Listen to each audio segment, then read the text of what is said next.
30. I'm 30. The medical bill my Amish husband hid was for a child I never met. The letter came on a Tuesday. Not a bill this time.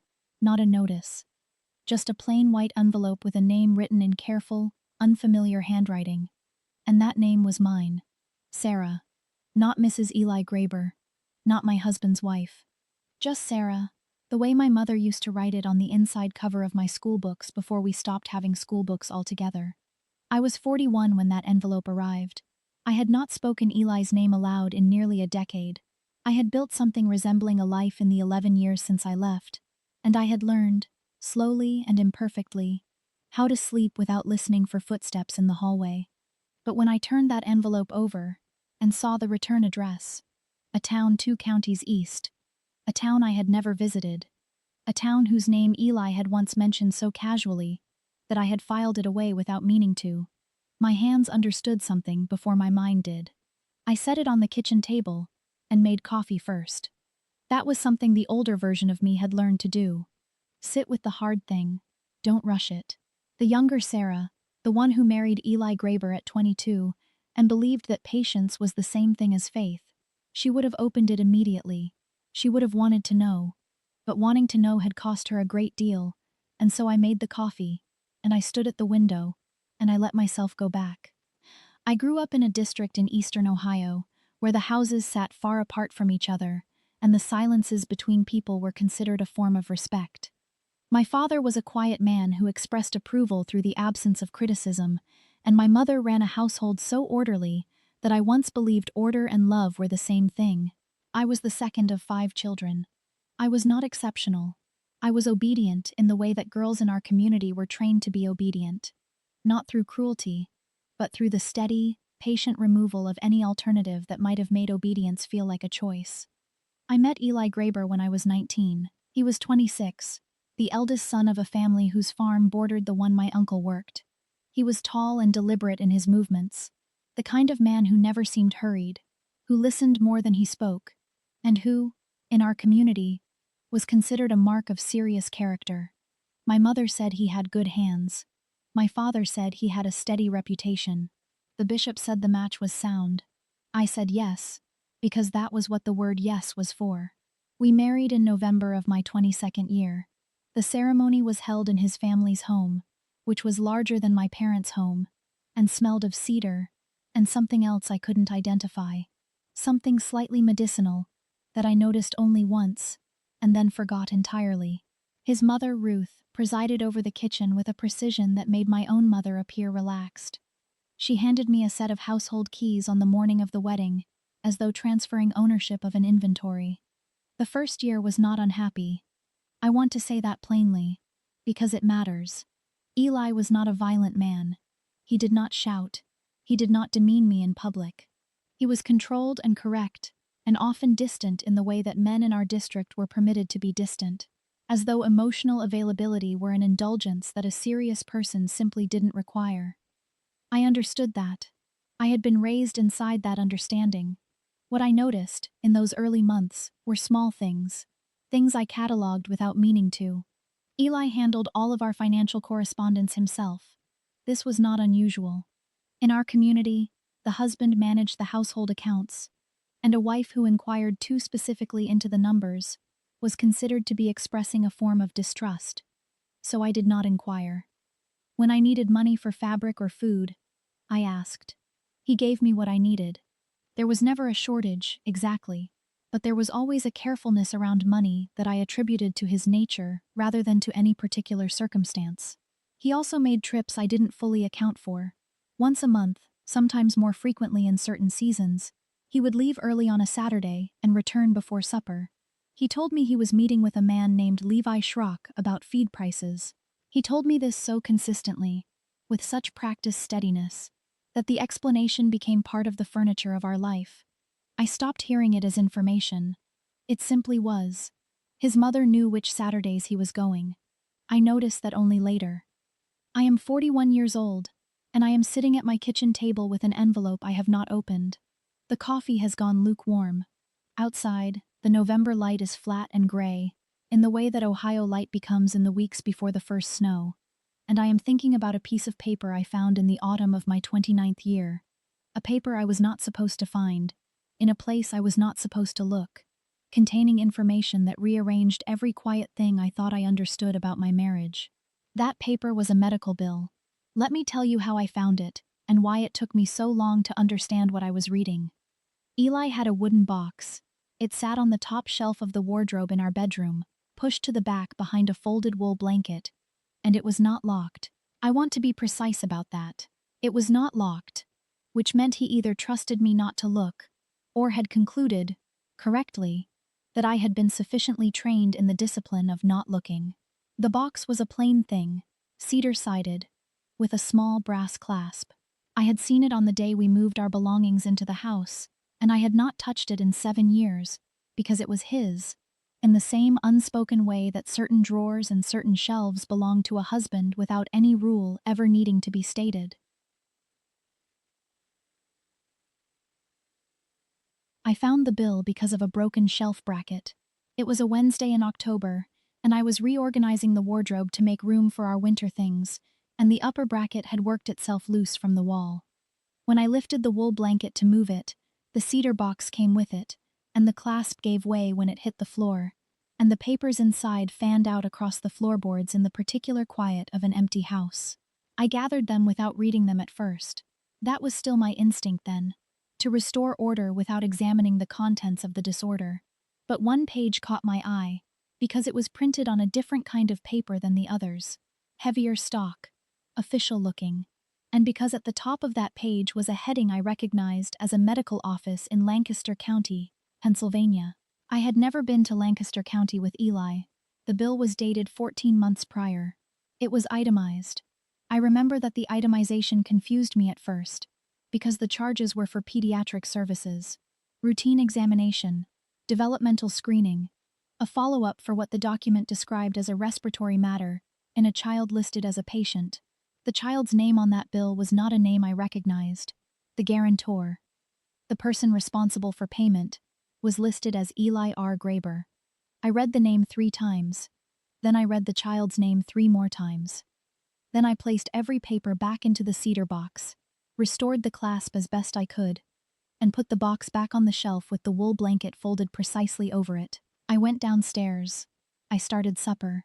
When Eli came in from the barn, I put a plate in front of him and sat across from him and watched him bow his head for the blessing. And I thought, I do not know who you are. I thought that very calmly. That frightens me now, looking back, how calm I was. But I had spent 7 years learning to contain things, and the skill had become involuntary by then. I did not ask him that night. I did not ask him that week. I want to explain why, because I know how that sounds to someone who has never lived inside a community where a wife's questions about her husband's private affairs were understood as a form of spiritual disorder. In our district, the counsel given to women, by the bishop, by the deacons, by older women passing down what had been passed to them, was that a troubled marriage was most often the result of a wife who had stepped outside the boundary of her proper role. Curiosity was reframed as pride. Concern was reframed as control. And so I had learned, as most of the women around me had learned, to interpret my own anxiety as a personal failing before I ever considered it might be a reasonable response to something real. I went instead to Eli's mother. This was, in retrospect, the most naive decision I made during those years. Not because Ruth was a cruel woman, but because Ruth was a woman whose entire identity was organized around the protection of her family's standing in that community. She had sacrificed things for that standing. She had expected her son to do the same, and she had, I would later understand, known for years.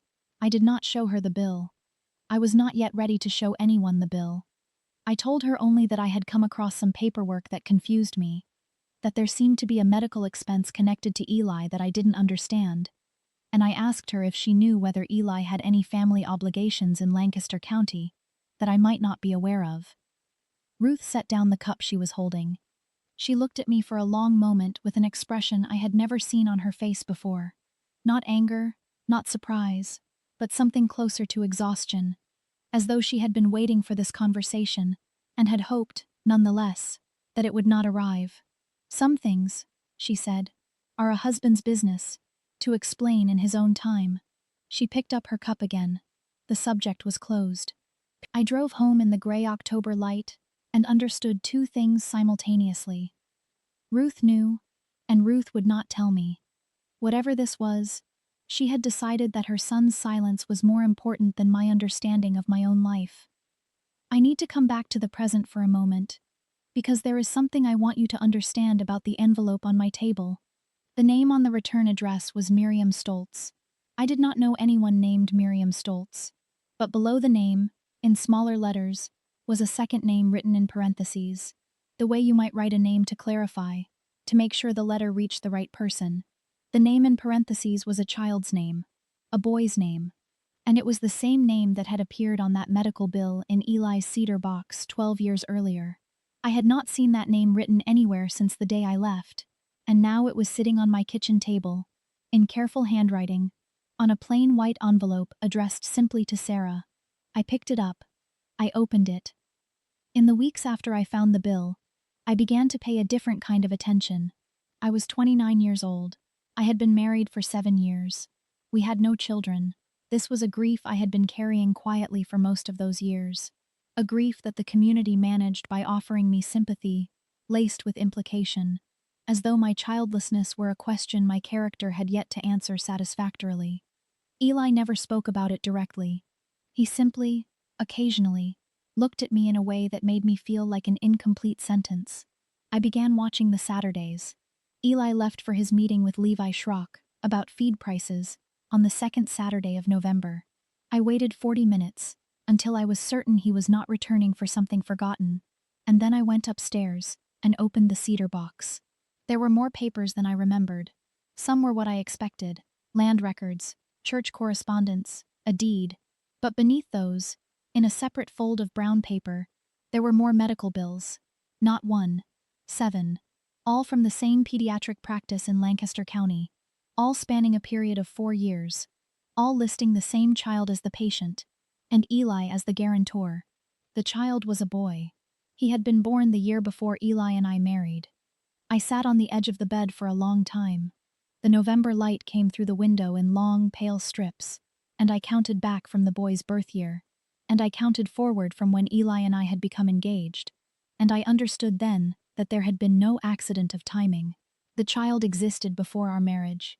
Eli had known, his mother had known, and the arrangement, the monthly Saturdays, the separate accounting, the careful distance from Lancaster County, was not a secret so much as a managed fact. A life that had been organized around concealment from the beginning. The boy's mother's name appeared on one of the later documents. Miriam. Miriam Stoltz. I did not leave that winter. I want to be honest about that. I found the papers in November, and I did not leave until the following September. And in the months between those 2 points, I existed in a state I can only describe as being present in my own life, the way a person is present in a room they are already planning to leave. I went through the routines. I made the meals. I sat beside Eli in church on Sundays, and I listened to the bishop speak about the sanctity of covenant, and I felt nothing in particular, which was, I think, its own kind of answer. I tried once more to reach someone who might help me understand what my options were. There was a woman in our district, older, widowed, with a reputation for plain speaking, named Edna Mast. I had always respected her. I went to her on the pretense of borrowing a canning jar ring, which was the sort of errand that required no explanation, and I told her, as briefly as I could, what I had found. Edna listened without interrupting. When I finished, she was quiet for a moment, and then she said, "Does he know you found it?" I said no. She said, "Then you have a little time to decide what you want to do with what you know." It was the first time in those months that anyone had suggested the knowledge belonged to me, that I was permitted to decide something with it. I drove home crying in a way I hadn't allowed myself to cry since the beginning, not from sadness exactly, but from the strange relief of being seen. Edna did not tell me to stay. She did not tell me to leave. She said only that silence was not the same as peace, and that I should not confuse endurance with faithfulness. I have thought about those words almost every day for the last 11 years. I confronted Eli in August. The harvest had begun, and the days were long. And I had spent 9 months deciding exactly what I needed to say and what I needed to hear. And I had decided that I would not ask a question whose answer I already knew. I would not pretend to be more confused than I was. I waited until the evening, when the work was finished and the house was quiet, and I placed one of the medical bills on the table between us. I said, "Tell me his name." Eli looked at the paper for a long time. He did not look at me. When he finally spoke, his voice was the same voice he used for everything, measured, uninflected, as though the conversation were a practical matter being resolved. He said the boy's name was Jonas. He said Jonas was 7 years old. He said that Miriam Stoltz had been a woman he had known before our marriage, from a neighboring district, and that when she found herself in a situation our community could not accommodate, he had made arrangements to provide support quietly, rather than cause harm to her standing, or to his family's name. He said this as though it were a decision that reflected well on him. He used the word responsibility more than once. He did not apologize. He asked me, after a long silence, what I intended to do. I told him I intended to leave. He said the community would not look kindly on a wife who abandoned a marriage over something that had happened before the marriage began. He said it quietly. He said it the way he said most things, without visible emotion, as though he were simply describing weather. I said, "I know." I left the following month. I moved to a community 2 districts away, with the help of Edna Mast and a second cousin, who had herself left 10 years prior, and had built a quiet, unremarkable life that I envied completely. The shunning was not total. I had not yet been baptized into full membership, which created a narrow and fortunate gap in the rules, but it was real enough. My mother wrote to me twice in the first year, and then stopped. My father did not write at all. 2 of my sisters maintained a cautious, occasional contact that I accepted gratefully and without expectation. The letter from Miriam Stoltz was 3 pages long. She wrote in plain, careful sentences. She told me that Jonas was 19 now. She told me that Eli had died the previous spring, a cardiac event, sudden, at the age of 53, and that in the settlement of his estate, Jonas had been acknowledged. She said she was not writing to ask for anything. She was writing because Jonas had asked her to. Because Jonas had known, for most of his life, that his father had another family. And because Jonas had found my name in some of his father's papers, and had wanted to know, simply, whether I was all right. Whether I was all right. I read that sentence 4 times. A 19-year-old boy, who had grown up as the kept secret of a man's double life, whose existence had been managed and concealed and paid for in quiet installments. This boy had found my name and wanted to know if I was all right. I set the letter down and looked out the window at the flat November light for a long time. I wrote back to Miriam Stoltz that same evening. I told her I was all right. I told her I had been all right for a long time, in the imperfect and ongoing way that all right tends to mean when you have rebuilt something from its foundation. I told her I was sorry for what she had carried, and for what Jonas had grown up carrying, and that I hoped neither of them measured the weight of Eli's choices against their own worth, because I had made that mistake for years, and it had cost me more than anything else he had taken. I told her that if Jonas ever wanted to speak, I would be willing. I sealed the envelope, and I put it on the table beside my coffee cup, which had gone completely cold by then, and I thought about the cedar box, and the wool blanket, and the way a secret can live inside an ordinary object for years, without changing its surface appearance at all. I thought about Edna Mast, who had been gone for 6 years by then, but whose voice I still heard at specific moments, in specific rooms, saying the things she said to me that afternoon over canning jars.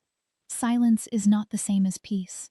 I had known that for a long time, but knowing something and being finished with it are different experiences, and I think what that letter gave me, what Jonas, without knowing it, gave me, was the quiet confirmation that the truth had survived, that it had not been entirely buried, that somewhere in the accounting of those years, my name had been written down not as a wife who failed to know, but simply as a person who deserved to be asked after. I am 41 years old. I am all right. The coffee cup is empty, and the November light is going. And somewhere 2 counties east, a boy I never met is waiting to hear back. I think I am finally ready to answer.